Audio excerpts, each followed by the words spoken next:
今天我们将采用一个古老、充满争议的投资策略——马丁格尔策略来做回测计算。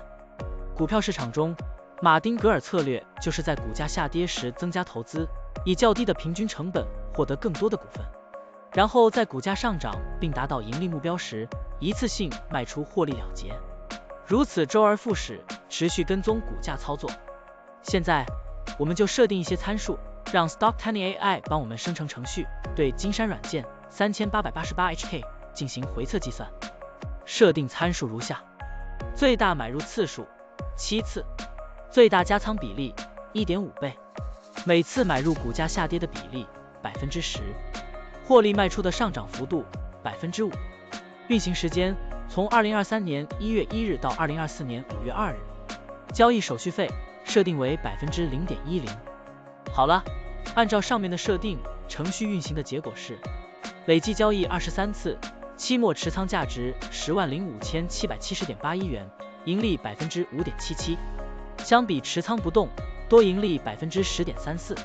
可以看到，橙色的持仓价值曲线比股价曲线更平缓。我们换一组参数，再尝试一下。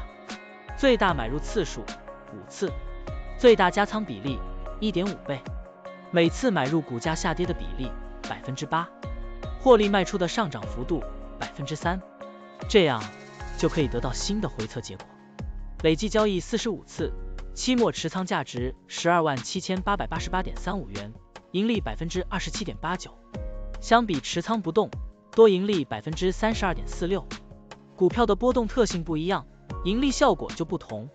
参数设定不同，盈利效果也会不同。怎样找到最优的组合呢？